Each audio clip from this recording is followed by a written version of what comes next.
what do you think of the separate denials mentioned by Senators Jinggoy and Joel?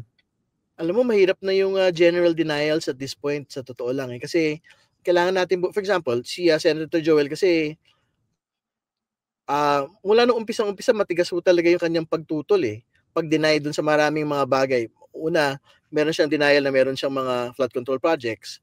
Meron siyang denial na meron siyang transaksyon with Henry Alcantara. Pero yun na nga, yung nakita natin doon sa Viber messages, ang pinag-uusapan doon, DPWH affairs eh. Hindi ba? So parang mahirap paniwalaan na walang particular DPWH affair na ang pinag-uusapan aktual na mga proyekto, including flood control. No, kaya very useful po talaga yung pagbabasa. Pinabasa ko talaga yan kay Bryce eh. Yung mga line items na sinasabi na para kay Senator Jinggoy, para kay Senator Joel, kasi for example, kay Senator Joel, 600 million, para kay Senator Jinggoy, 300 million, tapos very particular po yung mga amounts ng mga line items na yon. So, kumbaga, katulad ng binabanggit po ni Senator Ping, pagka ho nakita talaga na meron pong pinuntahan yung line item project po na yon, tapos wala, eh medyo nakakakabaho na yon para sa mga senador po na nasasangkot. Oo, kasi bakit ka magpupush ng isang insertion tapos ang kinahinatnan ghost project. Pero even then, Kong, hindi pa rin sufficient yan para patunayan na, di ba, kumita yung senador. Hindi po ba? Kung naging ghost project man yung kanilang isinulang kasi pwede lang palusot. Hindi, talagang legitimong project yan. Eh, sisihin nyo dyan yung contractor at saka yung DPWH, di ba? Pwede palusot yun eh. Yeah, pero ang mangyayari din talaga dyan, sa totoo lang, ang talagang makukulong lang dyan yung contractor for ghost projects ang makukulong lang dyan yung contractor, Henry Alcantara, tsaka po itong mga batang engineer. Yung mga tao po na pumirma dyan sa mga ghost projects po na yan. So, I don't think parang it doesn't make sense na parang akuin mo lahat ng kasalanan kung halimbawa yung talagang pinakamalalaking mga pating aalis ho at mamananatili pa rin ho na namamayagpag sa atin pong bansa. Okay. So, I think it's a decision that will be made. It's a decision that will have to be made by Henry Alcantara in his heart of hearts. Sa totoo lang. Okay, kung willing siya to take the fall, yung lahat siya ako ng sisi. Okay. Pero ano tingin mo pala kung dito sa naging desisyon ng Senado na ilipat si Bryce Hernandez diyan sa Pasay City Jail? Kasi 'di ba initially napagkasunduan sa PNP Custodial Center?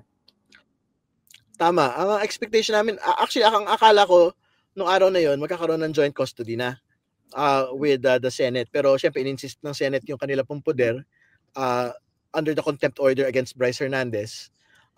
Syempre kahapon nagpahayag tayo ng pagkabahala, pero I think yung most recent development po, at ngayon ko lang babanggitin ito, sinabi na ho ni Senator Ping Lacson na parang by next week, pagka pinabalik siya for their hearing, hindi na ho siya ibabalik sa Pasay City Jail. So, ngayon, babanggitin ko na po na nagpapasalamat ho kami sa liderato po ng Senado at particularly ho kay Senator Ping Lacson na yan na ho yung magiging setup para po kay Bryce. I think we would rather see Engineer Bryce at the Senate premises as compared na nandun ho siya kahit meron ho siyang, for example, separate room sa Pasay City Jail. Pero hindi ba medyo kabado rin kayo dun sa seguridad ni Bryce kung sakaling he's being considered as a possible state witness in the future, nakakulong siya sa Pasay City Jail, di ba? Hindi naman sa minamalit natin yung City Jail, pero medyo nakakaba yung setup, hindi po ba? Hindi, yun na nga. Actually, yan ang talagang dahilan bakit kami nababahala kahapon, no? Pero binigyan naman ako impormasyon na parang maayos naman ata yung kalagayan po ni Bryce doon sa Pasay City Jail, pero I think he just has to wait a little bit longer. I think by Monday, pagka ho nagkaroon ng Senate hearing, kasi nga ang sabi na ho ni Senator Ping, hindi na daw siya ibabalik dun sa Pasay City Jail, sa Senate premises na daw po siya ilalagak.